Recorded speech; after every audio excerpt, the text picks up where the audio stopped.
there's pros and cons to living in a neighborhood. I mean, the amount of ambulances and police sirens, people walking in front of your house, walking their dogs, and there's just people. It's different. It's different.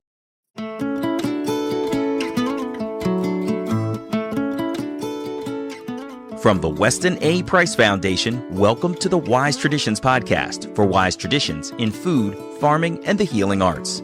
We are your source for scientific knowledge and traditional wisdom to help you achieve optimal health.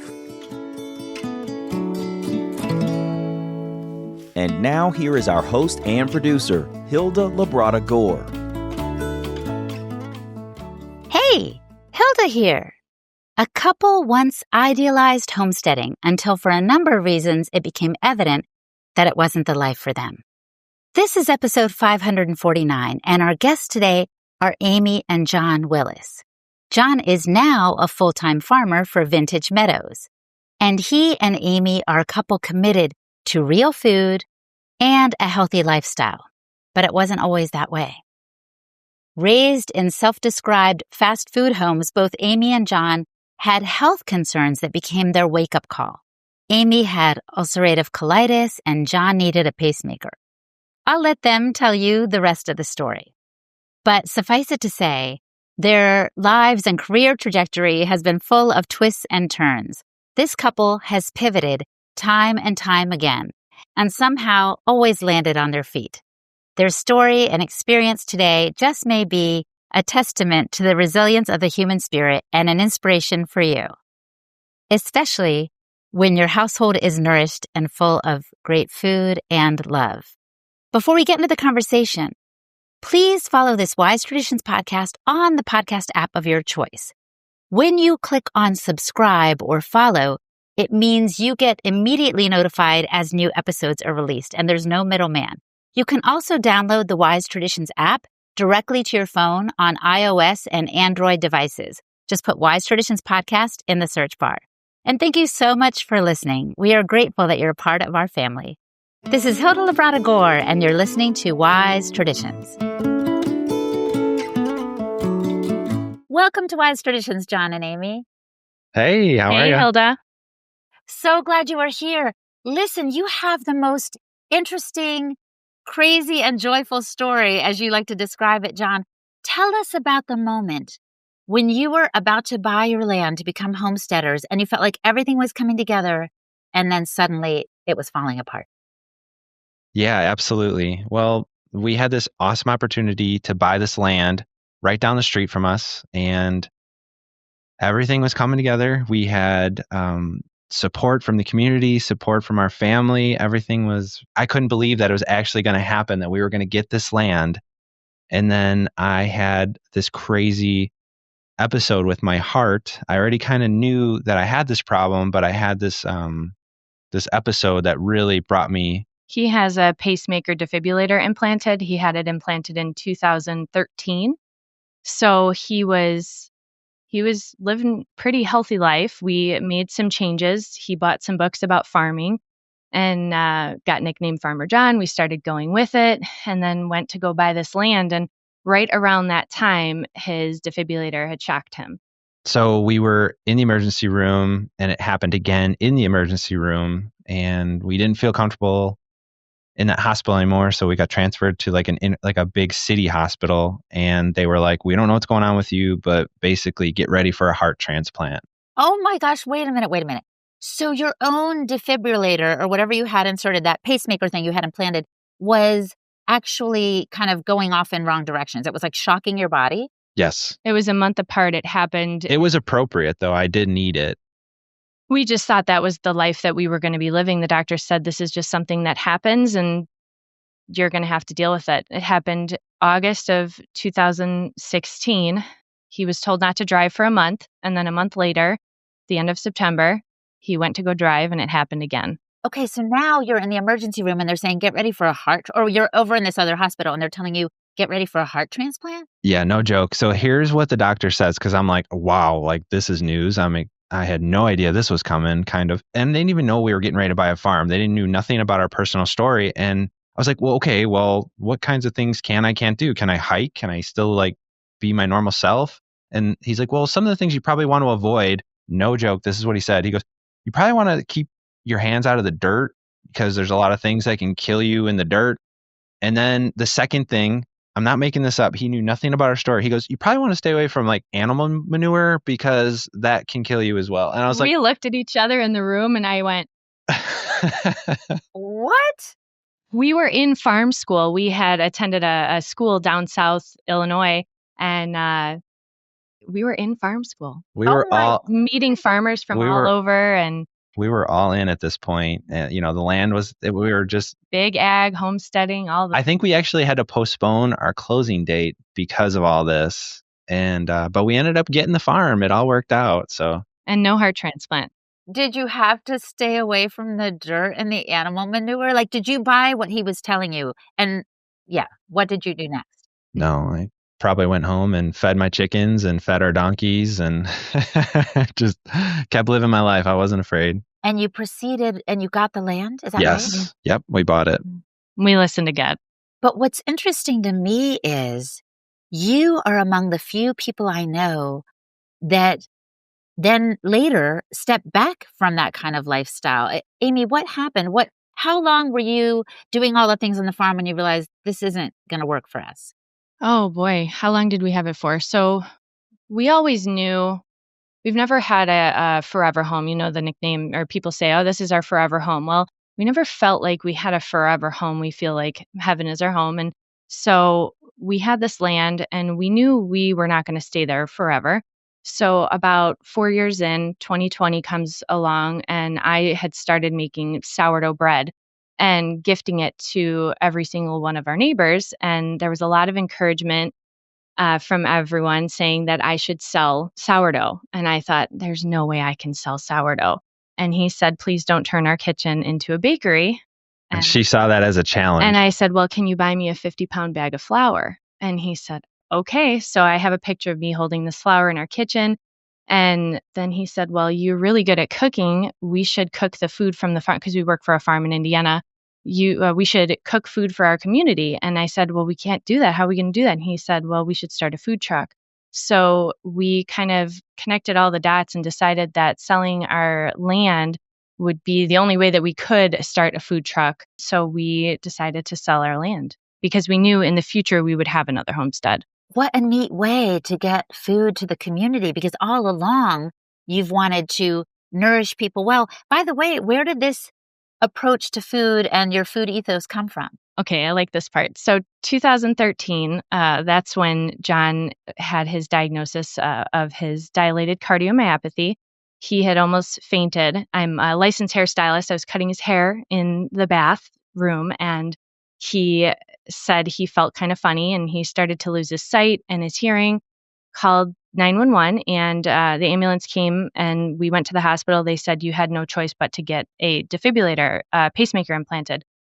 And right around that time, he had purchased some books about farming, a book about chickens and a book about goats. And I looked at him and I said, what are you doing? We live in a cookie cutter subdivision. Are you like becoming some sort of farmer? And he said, I don't know. So I went on Facebook and I changed his name to Farmer John. And Facebook doesn't allow you to change your name back for 60 days. So it stuck. Yeah. You put that out there. It stuck. It was not changing. Everybody was calling me Farmer John. So it was. Oh my gosh. So it was a joke at first. Yeah. Yes. And then he said, because of this heart condition, I really want to start eating better. I want to get connected to the local food system and farming and whatnot. And honestly, I had no interest because it wasn't my thing. And so he started researching farm school. But wait a minute. This surprises me that you say it wasn't your thing, because weren't you diagnosed with ulcerative colitis like years prior? 2012. Yep, the year before. And I was told I needed to be on medication for the rest of my life and suppositories. And I didn't like hearing that. So I said, there's got to be another way. And so that was kind of the step forward too for me. But I just didn't really know what to do because I didn't know a lot about food. I wasn't really cooking a lot at the time. And I just bought what the stores had. We were both raised in like fast food homes. My mom worked for a fast food chain. Her father owned a fast food chain. And that was our thing. We just ate local. It was in Chicago, so I mean, there was just so many, Well, quote unquote, good food in the area, I but did not know how to healthy. cook, but it was only with a microwave.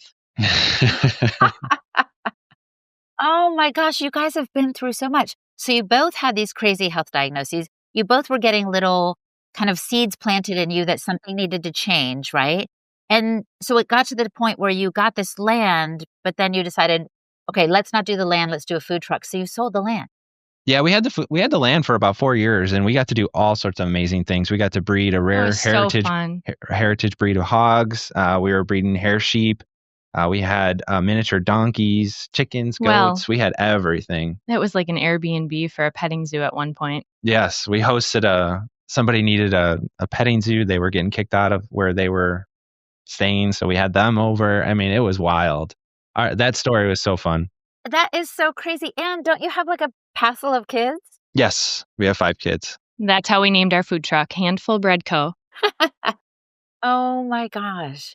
All right, so back to the homestead. So I thought originally that you two had left because it became overwhelming, but it wasn't that. It's just that the people weren't coming to you. You wanted to take the food to the people. Is that right, Aimee? People were definitely coming to our farm. We took this raw piece of land that had never been a farm before, just outside a neighborhood, and turned it into this amazing, beautiful landscape where there was grass growing and animals grazing, and we let them roam, and it was just so unique to the area because this was, a suburban area where there was very little farms. Maybe every once in a while you could find a small horse farm or something, but for somebody growing food and animals. And chicken eggs on the side of the road were not really a thing. They are more popular where we come from now, but they weren't back then. It was a lot harder to find that. So John had brought home a refrigerator from somewhere, a Tropicana refrigerator. And I am the one with these wild and crazy ideas. I don't know if they're ever going to work, but I'm willing to try it out. And I'm a number 7 on the Enneagram. So if something doesn't work, I'll just move on to the next thing. And so we had this refrigerator out front. We had a garden out back, 20 by 26 garden, growing all the different foods. And we also had our land, which was disconnected from our home. And we thought, let's start a co-op. So we started putting together these food bundles because we learned in farm school, you can have a farm on a quarter of an acre and you can make it work and sell and even grow wildflowers and sell them. So we just tried everything and put together these little farm bundles and had them for sale in our refrigerator. I don't know if it was illegal or not, but yeah, so we did that. And before you move on, because this story is so chock full of interesting things, you keep mentioning farm school. What farm school was it? I didn't even know there was a farm school. Yeah, it's a great program. It's called Central Illinois Farm Beginnings. It's taught by all farmers. It's a really great program. And they brought in grocery store folks to how to teach people how to get into the grocery stores. They brought in local banks, so that you didn't have to depend on other federal financing or whatever. It was just all different things. It was on a local goat dairy farm, beautiful place. That was one of the benefits. They had a kitchen on site, so they would cook us lunch. Chefs would come in. We would do tours. It was such a great experience, but taught by all farmers. And John, you did it, but did you benefit from it too, Aimee? You didn't do the school yourself, did you? She came with. I needed somebody to drive because it was right after my first defibrillator shock. So I said, "Hey, will you drive me? I need a driver." And so she drove me. It was 2 hours away too. Yeah, he developed like PTSD from driving because he was shocked while driving. So I drove everywhere. And in a way, I don't know if you guys know this, but a lot of cars have strong electrical fields.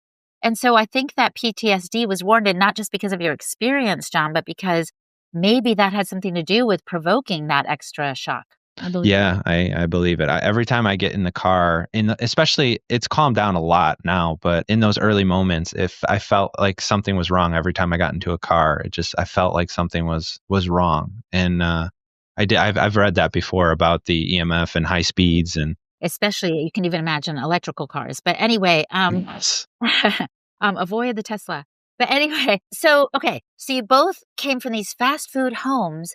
And then you went to this farm school and started learning the ropes on how to care for animals and raise them well and have a garden. And tell me more about those farm bundles that you sold, Aimee. What was in those? Oh boy. Well, we were raising meat birds at the time, and then we had layers, and we were growing Swiss chard, Yeah, green onion. green onions, and Eggs. We had eggs. It was so small, so tiny. And then I would collect flowers and I'd put together these flower bundles and shared them on the internet. And in 2017, friends of ours were getting rid of some ducks. They asked us if we wanted them, and we said, sure, we take all the animals. Call John and Aimee. Call oh John my and gosh, Aimee. yeah. If you So want many phone calls. you want to meet some people, tell them you're starting a farm and you'll take any animal or any equipment that they have. I mean, every day I showed up at the farm, there was something there. Oh, yeah. Equipment, We had everything. tools. People just dropped it off. Like, it was so fun. Yeah. So we went over to this friend's house who had these ducks for us, and we hung out there for a while. We didn't want to leave, friends of ours, and they said, "Hey, do you want to try some raw milk?" And we were like, We never had it before. Okay, it was new to us, sure. and in my mind, for some reason, I thought the raw milk was going to be like thick, like a milkshake or something. I don't know why that was in my head, but So we tried the milk. It was amazing, and Aimee, just being the person that she is, she's like, I need to get in touch with this farm, and we need to work together, and then it'll be amazing. We'll bring their food together with our food, and we'll share it to our community. Co-op. We'll start that co-op. It'll be amazing. Yeah. So did you have space on the land to have a co-op? So you'd get food from different farmers or local artisan providers or whatnot, suppliers, and sell it. Was that your idea, Aimee? Yes, I wanted to work with several different people, put together like a website where people can go and order from us directly. And I would go and do the running around, and our kids were delivering the baskets locally to our neighborhood and stuff like that. So it was really fun. And so I made a phone call to the farmers, and I asked if they would sell wholesale, and she said sure. And we tried it out for a little while. People caught on and they wanted to order more. So we were kind of feeling stuck at the time. And then the owners of the farm invited us on board to work with them remotely. So we started to kind of help grow that buying club. They already had a buying club with that we wanted to have, but might as well just jump on with them rather than starting fresh. So did you have, working with this farm, your co-op, your own farm, your 5 kids, and the food truck all going at once? Yes. At one point, yes. Oh my gosh. And had your ulcerative colitis cleared up, Aimee? Oh, yeah. And John, you said you didn't get the transplant. Like, is your pacemaker still in there? Yep, it's still in there. I think some point this year I'll have to get a new one. But yeah, I'm happy, healthy. He had to get it rewired in 2016. We figured out the issue. Yeah, we ended up going to another hospital out of Ohio, and they figured it out. Coming up, Aimee and John explain what exactly made them backpedal so furiously from their homesteading dreams. You're listening to the Wise Traditions podcast from the Weston A. Price Foundation. We pause now to recognize our sponsors. Optimal Carnivore. Organ meats are some of the most nutrient-dense foods on the planet, and the founders of Optimal Carnivore understand this completely, the amazing benefits of eating organ meats. But they know they can be difficult to source, especially high-quality organ meat, and it's not always easy to prepare them in a way that's super tasty. So they started sourcing 100% grass-fed organ meats from New Zealand, freeze-drying the organs and encapsulating them into convenient bovine gelatin capsules. Their products are 100% grass-fed and grass-finished and free of hormones, pesticides, antibiotics, and GMOs. And since our ancestors would have eaten the whole animal, Optimal Carnivore has created a unique blend of 9 different organs. It's a powerful combination, including beef liver, brain, thymus, heart, kidney, spleen, pancreas, lung, and gallbladder. It's a real nose-to-tail solution. Optimal Carnivore has taken the guesswork and hassle out of eating and preparing organ meats. It covers your bases at home or while you're traveling. And Optimal Carnivore plants 1 tree for every product sold, which helps the environment. They currently have a grass-fed organ complex, the one I just mentioned, a grass-fed bone marrow, and a grass-fed liver and brain-nourished product. So go to Amazon.com/optimalcarnivore and use the code Weston10 to save 10% on all products. Again, That's Amazon.com/optimalcarnivore and the code Weston10. And Serious Nutrition. You know, I'm passionate about ancestral health, and that absolutely includes our beloved dogs. I'm convinced that our four-legged friends also are suffering from what Dr. Price called the displacing foods of modern commerce. In other words, they're not eating the diet that's optimal for them, just like us. But how can we help our dogs? Raw diets are often expensive and, honestly, cumbersome. But we know our pups deserve better than the kibble that mostly is in their bowl. How can we help them rewild in a way and eat organs first, especially liver, like their wild dog ancestors did? It's time to reawaken the wolf within our pets. That's why I want to tell you about Serious Nutrition Primal Puppy. It's a whole food provider. It's a whole food powder with 8 simple ancestral ingredients that you just sprinkle on top of your dog's regular food. No preservatives, no fillers, just clean whole foods that dogs have been seeking out for thousands of years. Finally, there's a simple way to help our dogs thrive by bridging that nutritional gap. So, go today to SeriousNutrition.com. That's Serious, SIRIUS, like the dog star, and use the code WISE for $10 off each canister on your first order. Again, that's Serious Nutrition, SIRIUS, like the dog star, Serious Nutrition, and use the code WISE for $10 off each canister on your first order. Check out Serious Nutrition Primal Puppy today. This is Hilda Labrada Gore, and you're listening to Wise Traditions. Well, when did you realize, okay, though we have this land and we have our kids and we have the food truck and we have the co-op, we have all these things going, we need to make a shift here. Like we need to, as I said, and I saw happening online because I follow you guys, you were like backpedaling from the homesteading life, which I had never seen anyone do. What was the impetus for that? Yeah, absolutely. Well, it started off with the wanting to, Aimee and I have always, before we got married, did some pre-marriage counseling, and part of that, you plan your life out a little bit, and we've always planned to move away.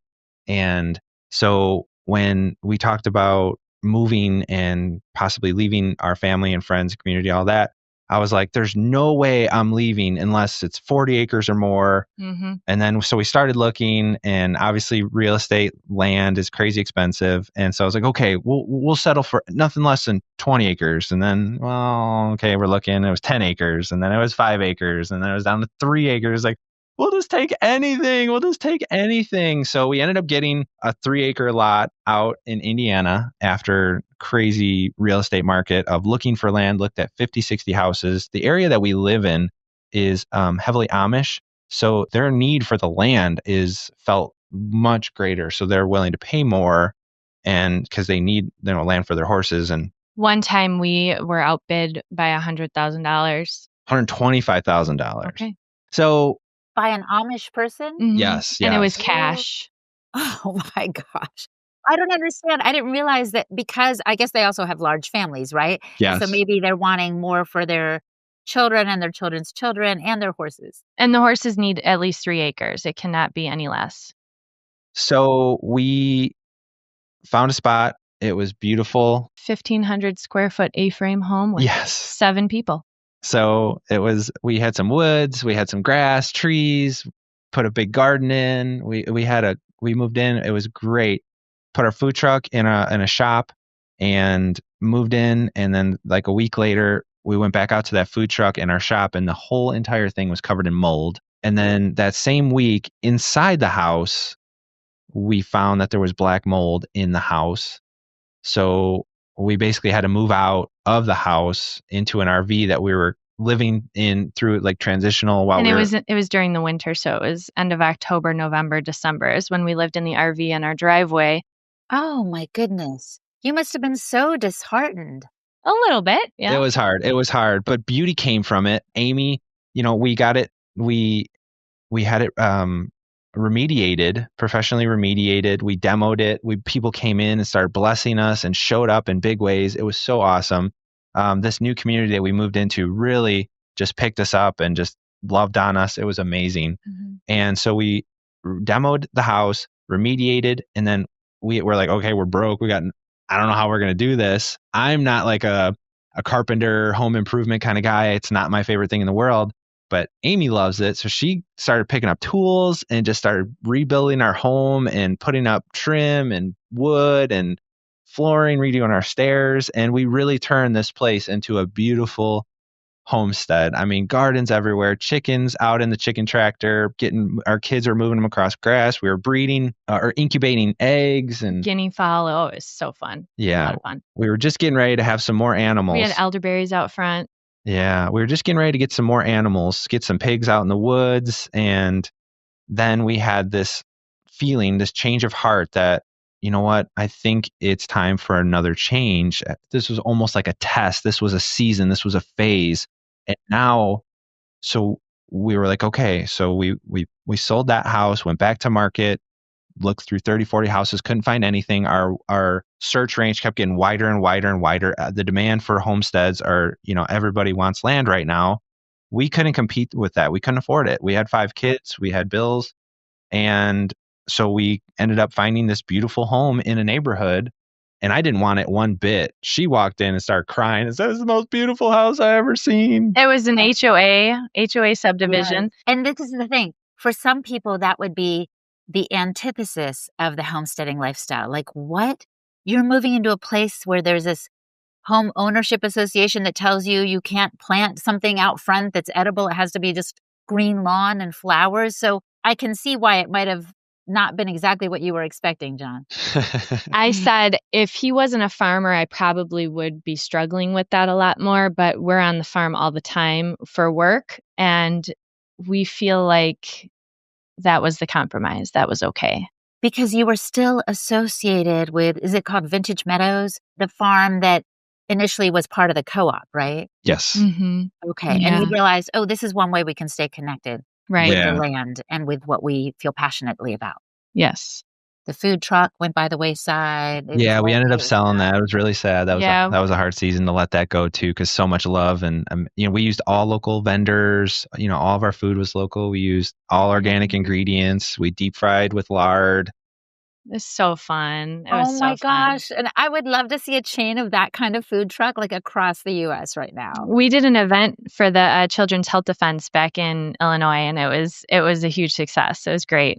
Because so many people in this movement right now, this alternative health movement, but that's also been kind of drawn into the mainstream through the Make America Healthy Again, right? They're about avoiding seed oils and sugar and processed foods. Like, they get some of the basics, right? Mm-hmm. And it sounds like your truck was providing that, but that you had to let that go. Mm-hmm. Yeah. So But hold on. Our one daughter, she misses it. oh yeah, she loved that food truck. Our kids, we were grooming our kids. They were involved in it. They were helping out at all of our events. They would show up and be hanging out on the truck. And our one daughter was learning to get her food server license or whatever that was required. And yeah, we trained them. It was fun. It was fun. But yeah, so the new place, we felt like we talked about it, and we felt things were changing. Our kids were growing up a little bit, and we had homeschooled traditionally prior to all this. And when we moved out to Indiana, there was a small private school that was highly recommended. The farm that we work for, their family was connected to it, and like their whole family had gone to it for generations. And we felt like it was the right choice to put them into that school. And then with that came sports, lots of friends, hangouts, and piano lessons. Yeah, new phases in life for all the kids, things that we never imagined they'd be into, but they are, and we love that. What really drove, like, it felt okay. I mean, we to this day, we still would love to go back to land. We would love to have a homestead. We still talk about moving. We've moved 3 times in a few years. We still talk about it, but right now it feels really good because we have knowing your neighbors just brings so much peace and like a renewed confidence. Like, everything's going to be okay. When you start to know your neighbors, it makes you feel just at home. And somebody needed oats from us the other day. I got a text message from one of our neighbors. Hey, do you have any oats for oatmeal or cookies or whatever? And I told John, he goes, what? It was I said, amazing. It "What?" was like He first said, time we had that in a "Somebody while. asked us for something, some food?" And I'm like, "Yeah." We were ready to bring like a whole, armloads of just everything. Like, What do you we're coming need? over. Oh my gosh. But you know what I love about this, you all? You have been flexible, you have been flowing, you've been, going where your intuition and your spirits were leading you. But it's like you've become, at first you were countercultural. Let me just frame it this way. You were countercultural because you were homesteading and you were homeschooling. And now you're countercultural because you're not homesteading and you're not homeschooling. But you Mhm. say it's been good, right? Yeah. I mean, there's pros and cons to living in a neighborhood. I mean, the amount of ambulances and police sirens, people walking in front of your house, walking their dogs, and there's just It's people. it's different. It's different. It is different. But you know what you're doing, I think? You're kind of giving people permission to make choices that are different, regardless of whether they're going with this stream or that stream. It's like, do what's going to serve you and your family best and the world. Follow your passions too, right? And you know what? You can buy food that makes you feel like you live on a farm.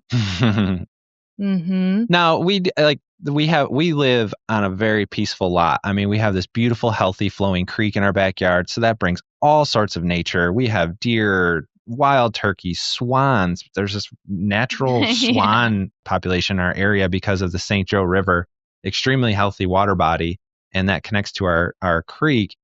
I mean, we just have so much. There's a raccoon in our neighbor's tree. Every morning we look out our window and there's this little hole, and kingfisher birds and hawks and just so much. It's so beautiful. It makes the transition a lot easier to have all that nature, that peace, that beauty. Otherwise, and then work for me really allows me to be a part of nature with the animals, walking through the grass, the pastures, the woods. I mean, if I didn't have that, getting my hands dirty and tractors, and if I didn't have that, I probably would be pushing a lot more for a homestead. Right, right. And what about you, Amy? What do your days look like? Oh boy. Well, thinking about food all the time. Always cooking, always thinking about what I'm gonna make for dinner, and we joke all the time, when it's getting close to bedtime that we're making our ninth dinner because I am always cooking. And, I think that John's like, "Why are you thinking about food so much?" I said, "Because our kids need to eat. They need to eat. They need to eat." And I wanna do everything I can to provide them with the best food possible so they're not looking outside of that. And also so they're learning. So I'm providing a place for them to learn, and then also cleaning our house and laundry and all the regular everyday life mom stuff and running around, picking up the kids. We live about 25 minutes from work, church, and school. So I kind of have to plan out my day accordingly. When you say learning, I like that because some people think, oh, if my kids are in public school or private school, I'm not educating them. They are learning when they're at your side all the time. Tell me some things that they say to you related to food. Like, what are things that they are picking up along the way besides the food truck interest? Well, Oh, you can go ahead. no, no, no. Our oldest son, he had like a sleepover recently, and they had cereal for breakfast, and he's like, I haven't had pasteurized milk in forever. I won't do it. I won't do it. I didn't do it. I was like, yes, I'm proud of you, son. Good job. But it's really interesting. So we're in such a fun phase of life right now, and it's very humbling. So I don't want to pick on our kids too much, but we're seeing a lot. Like when they're, I would say 10 and under, you have them under your umbrella, and you can protect them and guide them, and they think you're really cool as parents, and they'll listen to you. And then when they get older, they start to shift in their own way, and they get to do their own things, and then you're like, but why are you doing that? I don't want you to do that. And then they do it anyway. Or you kind of just have to like give them that grace because they'll eventually come back, as long as you're providing them with that strong foundation of good wisdom and all that and cooking.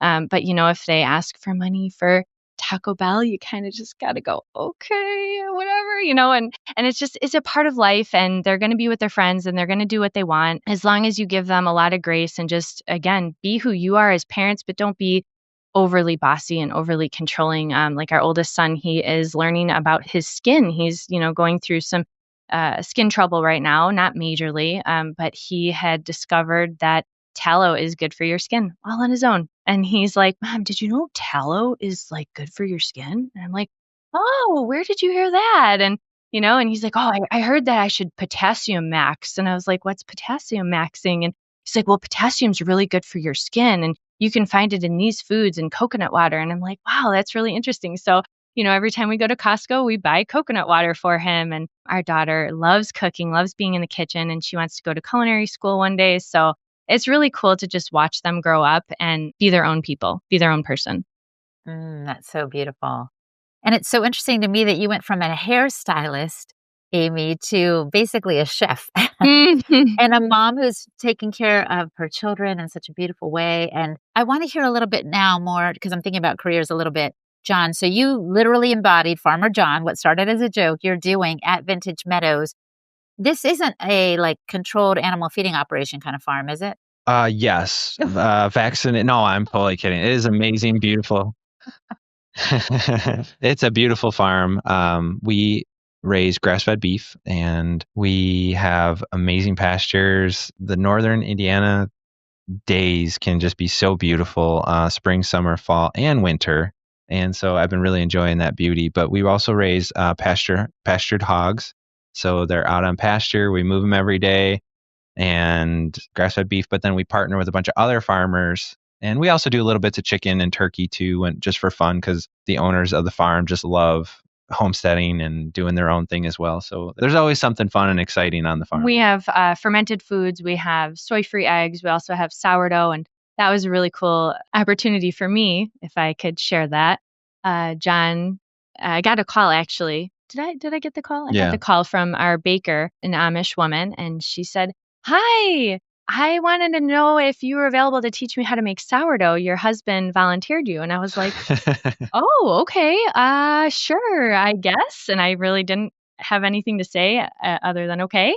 And so I was mostly worried. I have a lot of tattoos, and with who I am, I was wondering, do I have to cover myself up? Is it, how do I present myself? How do I communicate? And so we got to have that experience of teaching this Amish baker how to make sourdough, because sourdough is not a thing in the Amish community. They don't make it. So Oh my gosh, that's so interesting. And I hope you could just be yourself. I was myself. Yes. Yep.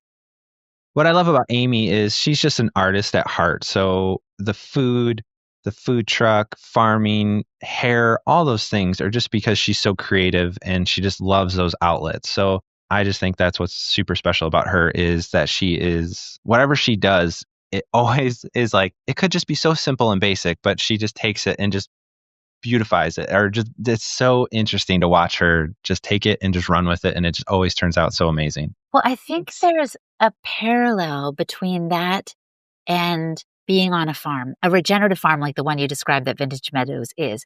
And what I mean by that is this. In the CAFOs, all the animals are kind of squinched together. They're very stressed. They're standing in their own feces, and concentrated animal feeding operations that are very utilitarian to get the maximum output from the beef or the chickens or whatever you're trying to raise.